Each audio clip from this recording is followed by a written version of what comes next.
हाँ तो बच्चों, हमारा रासायनिक अभिक्रियाओं के प्रकार चल रहा था। अब रासायनिक अभिक्रियाओं के प्रकार, मैंने पहला प्रकार रासायनिक अभिक्रिया का बताया था संयोजन। संयोजन क्या बताया था? अभिक्रिया, कॉम्बिनेशन रिएक्शन। अब हम क्या करते हैं? वियोजन। नंबर 2 क्या आता है आपका? वियोजन अभिक्रिया। क्या आता है बेटा नंबर 2 पे? नंबर 2 पर आता है वियोजन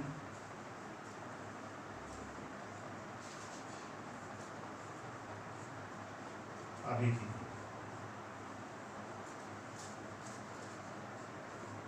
बेटा वियोजन का मतलब होता है तोड़ना, डीकम्पोजिशन रिएक्शन। क्या कहते हैं इसको? Decomposition reaction. अब वियोजन अभिक्रिया में क्या था? संयोजन माने मिल जाना, वियोजन माने अलग हो जाना। सीधा सीधा बात हो, संयोजन माने मिल जाना, वियोजन मीन्स अलग हो जाना। अब इसमें क्या कहा गया है? एक अभिकारक। कौन? एक अभिकारक। वहां पर क्या था? दो या दो से ज्यादा अभिकारक मिलकर एक नया उत्पाद बनाए तो क्या कहलाता है? संयोजन। परंतु वियोजन में क्या आ गया? जब एक अभिकारक क्या हो जाए?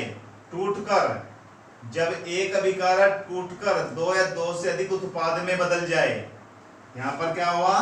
एक अभिकारक टूटकर दो या दो से अधिक उत्पाद में बदल जाए तो वह क्या कहलाता है? वियोजन अभिक्रिया। जैसे कि हम ए से एग्जांपल देते हैं। ए है, ए कोई भी पदार्थ है, इसको हमने या तो कि अब ये वियोजन अभिक्रिया अपने आप तो होने वाली नहीं है, वियोजन होने के लिए कुछ न कुछ काम करना पड़ेगा। अब वियोजन के लिए कोई चीज, किस चीज की आवश्यकता पड़ेगी? वो चाहिए हमें 3 चीजें। एक तो होता है क्या, पहले मैं लिख देता हूं, ए को जैसे मैंने बी प्लस सी, ए से तोड़ा और उससे 2 चीज बना दी। ए को लिया और उससे 2 चीज बना दी अलग अलग, तो इसका मतलब क्या कर दिया हमने? इसका वियोजन कर दिया। जैसे तुम्हें छोटी सी एक एग्जांपल देते हैं, दही को भिगोया, मट्ठा अलग हो गया, घी मक्खन अलग हो गया, 1 से 2 को बना दिया। अब यहाँ पर क्या हुआ?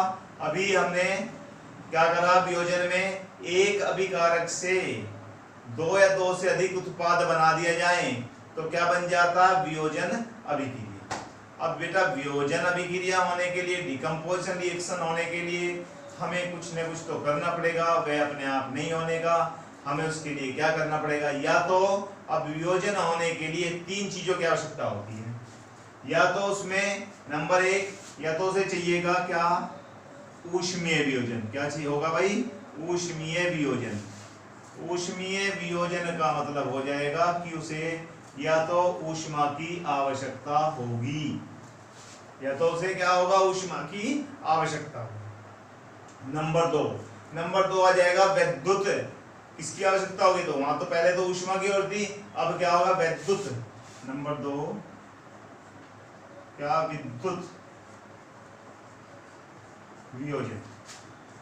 विद्युत वियोजन बेटा, या तो उसे आवश्यकता पड़ेगी किसकी? ऊष्मा की, या उसे पड़ेगी इलेक्ट्रिसिटी, विद्युत की, और तीसरा एक और है, या उसे पड़ेगा प्रकाश वियोजन, प्रकाशीय वियोजन, या उसे बेटा पड़ेगी आवश्यकता प्रकाश की। अब बात आती है कि इसका मतलब ये हुआ वियोजन अभिक्रिया 3 प्रकार की।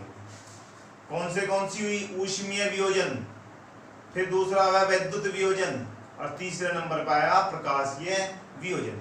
अब हमने वियोजन तो किया, कैसे बताया था? एक अभिकारक को ऊष्मा दी, या हमने प्रकाश दिया, या विद्युत दी, और उसे तोड़ दिया इसमें 2 उत्पादों में। तो इसका मतलब ये है वियोजन अभिक्रिया 3 प्रकार की। चलिए अब हम क्या करते हैं, देखते हैं कि ऊष्मीय वियोजन क्या होगा।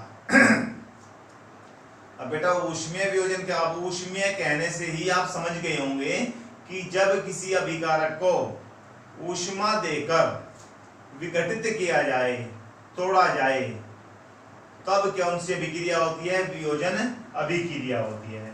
यानी कि अभिकारक को ऊष्मा देकर वियोजन करना, तोड़ देना, क्या कहलाता है? क्या कहलाता है? ऊष्मीय वियोजन। जैसे कि हम एक काम करते हैं, एक समीकरण लिखते हैं। क्या लिखते हैं? देखिए बेटा, एक तो कुछ फॉर्मूले हैं, उन्हें याद करो। जैसे कि हम यहाँ पर CaCO3 है, क्या करते हैं? CaCO3। अब CaCO3 का नाम क्या होता है? इसका नाम होता है कैल्शियम कार्बोनेट। क्या नाम है इसका भाई? Calcium carbonate. अब कैल्शियम कार्बोनेट को मैंने क्या दे दिया? ऊष्मा दे दी। क्या दिया इसको? ऊष्मा। जब इसको ऊष्मा दी तो ऊष्मा देने पर एक तो इससे बन जाएगा CaO। क्या बन जाएगा इससे? CaO बन जाएगा। अब भैया CaCO3 क्या था? सॉलिड फॉर्म में। किस फॉर्म में था ये? S solid form.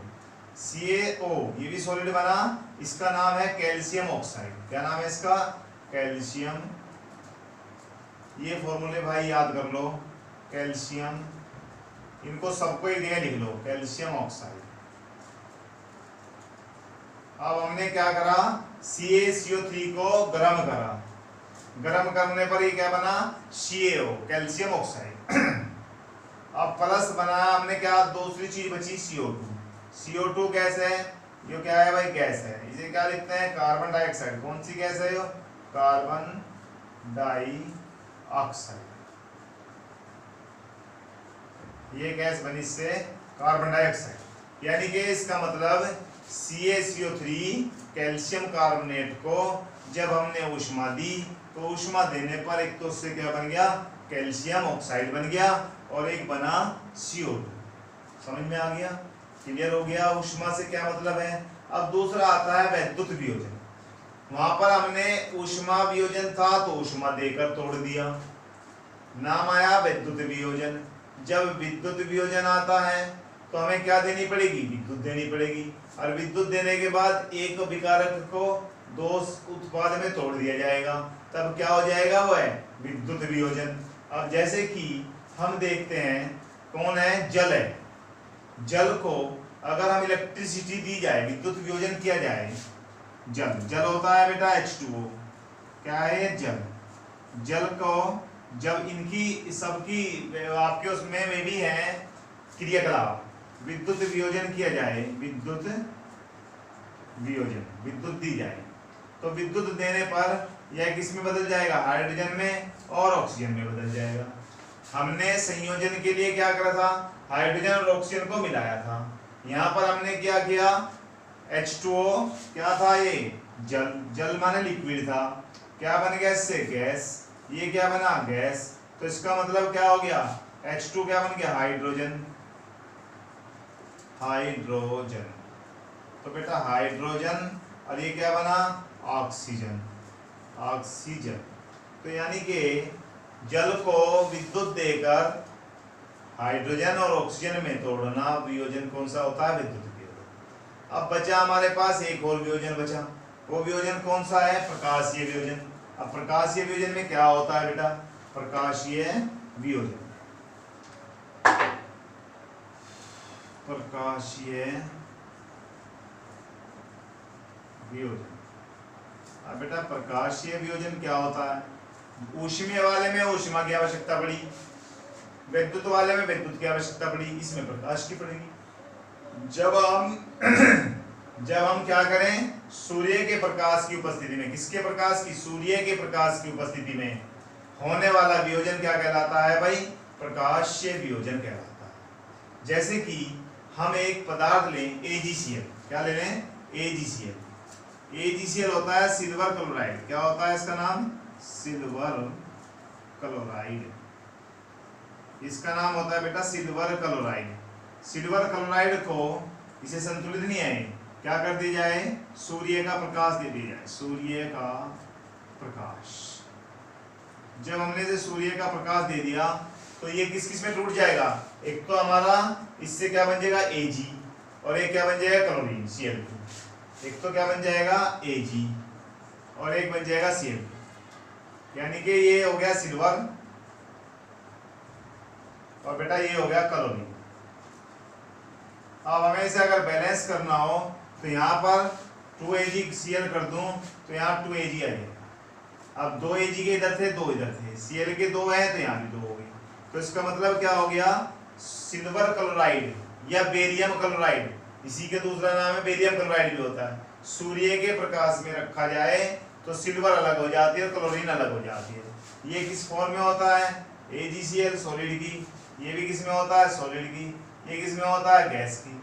अब ये बन गया हमारे पास, ये समीकरण बन गई कौन सी, प्रकाशीय वियोजन। अब बेटा प्रकाशीय वियोजन हो गया तुम्हारा, यानी कि वियोजन के 3 प्रकार थे।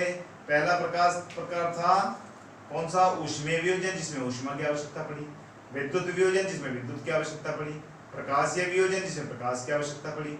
अब बात आते यह समीकरण का यूज, प्रयोग इसमें आ जाता है एग्जाम में। इस अभिक्रिया का प्रयोग कहाँ पर होता है, इस अभिक्रिया का प्रयोग पहले, अब तो नहीं होता, पहले में बनते ब्लैक एंड व्हाइट फोटो, श्वेत और श्याम फोटोग्राफी। कौन सी, ब्लैक एंड व्हाइट जो फोटोग्राफी होती है उसमें इस अभिक्रिया का उपयोग होता है। अब एग्जाम में आ जाता है ये अभिक्रिया दीदी किसका प्रयोग कहाँ होता है, या ये पूछ लिया जाता है ब्लैक एंड व्हाइट फोटोग्राफ में कौन सी अभिक्रिया का प्रयोग होता है। तो बेटा हमारा इस लेक्चर में कहाँ तक हो गया, रासायनिक अभिक्रियाओं के प्रकार में पहला प्रकार मैंने कराया कौन सा, संयोजन अभिक्रिया कराया। दूसरे वाले में क्या कराया मैंने, वियोजन अभिक्रिया कराया, डिकम्पोजिशन रिएक्शन जिसे कहते हैं। और वियोजन अभिक्रिया 3 प्रकार से हुई, ऊष्मीय, वैद्युत और प्रकाश। अब इस लेक्चर में यहाँ तक हो गया, आगे चलेगा विस्थापन अभिक्रिया और द्विविस्थापन अभिक्रिया, दोनों 4 प्रकार की तुम्हारे पास हैं। पहले वाले में संयोजन, दूसरे में वियोजन, तीसरा फिर विस्थापन और चौथा द्विविस्थापन, डबल डिस्प्लेसमेंट। Thank you.